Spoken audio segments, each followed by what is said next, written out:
Welcome to the Real News Network. I'm Anton Warnchuk in Baltimore, and here to give us a report on recent freedom of information and media issues is Jeff Cohen. Jeff Cohen is director of the Park Center for Independent Media at Ithaca College, and he's the co-founder of the online activism group rootsaction.org. Thanks for joining us, Jeff. Nice to be with you. So what have you been following this week? Well, one of the exciting developments is a bunch of glossy 6-foot billboards have gone up around Washington, D.C., outside the State Department, outside Defense Information, outside Capitol Hill. And the idea is to encourage whistleblowing. We've got 4 million people who have security clearances in the federal government. It's unprecedented. And I remember when 9/11 happened, the terror attacks on our country, all the citizenry was told, if you see something, say something. If you see something suspicious, say something. Well, this is a campaign, a freedom of information campaign to encourage federal employees, if they see something wrong or unethical or unconstitutional in their office, say something. Go to a journalist and say something, or go to the new group that was just founded called exposefacts.org and say something anonymously or send documents. Because on that 6-foot billboard that's around Washington, D.C. and various places is the picture of one of the most famous whistleblowers in American history, Daniel Ellsberg. And it's got a quote of Ellsberg on the billboard that says, don't do what I did, don't wait, speak out. So it's an exciting thing to actually, this is the first movement. Exposefacts.org is the new group.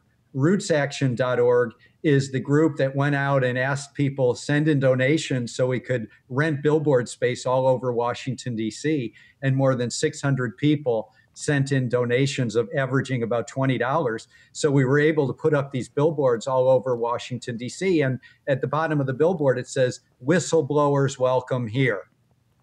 So Jeff, what would you say to those who say that encouraging government employees to blow the whistle outside of official channels is going to disrupt the ability of the government to do this kind of surveillance that it needs to protect American citizens against terrorism? Well, what we've learned from Edward Snowden and William Binney and Thomas Drake and all these NSA whistleblowers is if you go through official channels and just complain to your supervisors, you get reprimanded. That the only way anything changes is if you go outside the system and go to journalists and tell the American public. Edward Snowden's revelations have led to a huge national debate. He tried to go within channels. Earlier NSA whistleblowers did. We live in a free society still. And journalism is a key check on power. And journalism has always relied on confidential sources who saw something wrong and went to a journalist and said something. We're trying to protect freedom of information, freedom of the press with this campaign to tell whistleblowers. I mean, to me, if you're an active citizen, it's not enough to vote. It's not enough to back candidates. It's not enough to maybe organize a protest. Part of being an active citizen today, in an era of secrecy, surveillance, constant war, part of being an active citizen is getting people inside government, inside big corporations who see something unethical, see something wrong, see something criminal, to go to a journalist and say something. And remember, this campaign of billboards in Washington, D.C., this is just the beginning. Ultimately, there'll be billboards outside of Wall Street. There will be billboards in Silicon Valley. Our hope one day is there'll be billboards in state capitals. The only check on corporate power and government power is a free press and a free citizenry getting the information they need. Okay, and how do you see this? Do you see this as linked to the case of New York Times reporter James Risen? No doubt, because James Risen's a very exceptional investigative reporter, 10 cuts above the average mainstream reporter. The CIA hates him. He's constantly developing sources inside the intelligence agencies who know there's wrong things going on. Risen's filled up articles and books with this information. And the federal Justice Department, it started under Bush, continued under President Obama. They're trying to put James Risen behind bars unless he gives up the name of a confidential source who told him of a botched CIA operation that happened a decade ago. This is information the American public needs to know. It didn't help any foreign enemy or foreign power. It's information that the U.S. people, the U.S. public needs to know, and James Risen is being punished. So rootsaction.org, the activism group that I co-founded, has set up a campaign, and it's been joined by all these other journalism groups and freedom of information groups. The campaign is called We Support James Risen Because We Support a Free Press.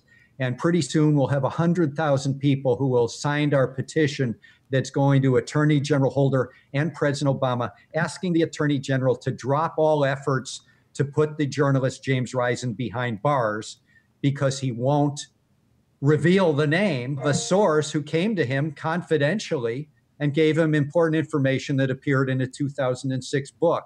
Again, these were elementary issues of freedom of the press, freedom of information in the 1970s, 80s.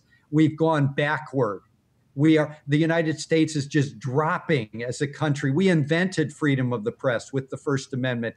Now there's 45 countries ahead of us in the World Press Freedom Index that have a freer press. So this is an effort by people in the country to fight to defend freedom of information, freedom of the press, and in this one case, the brave journalist James Risen. Okay, let's shift to a different topic. The recent news that the FCC had to extend its comment period on its net neutrality proposals for an additional 3 days due to an overwhelming activity on its website. Do you think there's anything of significance here? Oh, this is one of the biggest, this is the biggest campaign ever waged against the FCC over some rule. There was a huge insurrection in 2003 when the FCC was, trying to allow the big media fat cats to get even bigger, the big conglomerates. But this is the biggest. And, I saw a quip that said the FCC cracked the internet, and now the internet has cracked the FCC.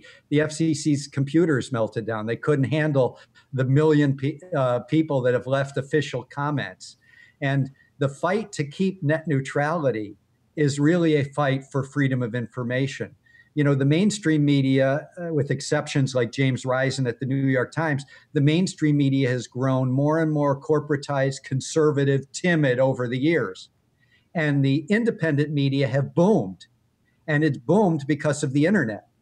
And what the FCC chair tried to do, when he was appointed by President Obama, Tom Wheeler, he made a move toward an internet where there's fast lanes and slow lanes, where an internet provider like Comcast or Time Warner or Verizon or AT&T could take websites that they favor or that they own or that pay them and put them into a fast lane, and they would shove all this other stuff into a slow lane. What would be shoved into a slow lane?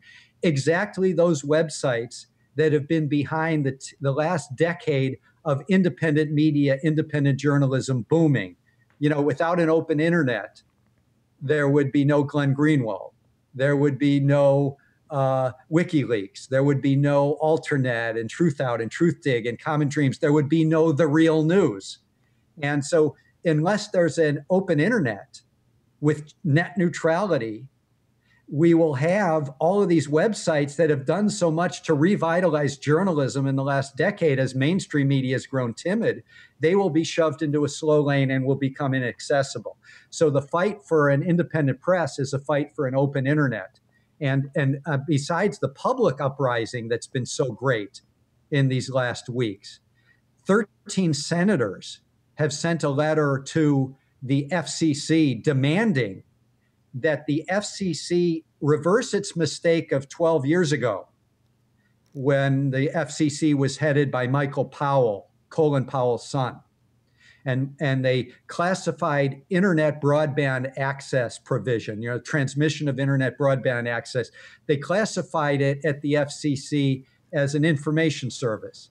And information services can't be seriously regulated. So the senators and the public are demanding that the FCC reclassify broadband internet access as a telecommunication service. And that would allow the FCC once and for all to mandate net neutrality, that if you provide internet broadband, you cannot discriminate against websites. You cannot favor NBC News and disfavor the real news. And, and so that fight is going on now to save the internet. And it's part of this general, and remember, President Obama, who campaigned in 2008, I take a back seat to no one when it comes to protecting net neutrality. Those were candidate Obama's words. He's appointed to head the FCC, this guy, Tom Wheeler, who was the chief lobbyist, chief voice for two industries, not one, but two industries regulated by the FCC. He was the top lobbyist for the cable TV industry and the top lobbyist for the for the cell phone industry before Obama appointed him to head the FCC. That's the problem. And there's a real battle that's been engendered by Obama's appointee at the FCC. And let's hope the public wins on this, because if the public doesn't save an open internet, we can't really save an independent press and independent journalism. Okay, Jeff Cohen of rootsaction.org. Thanks for that report. Thank you. And thank you for joining us on the Real News Network.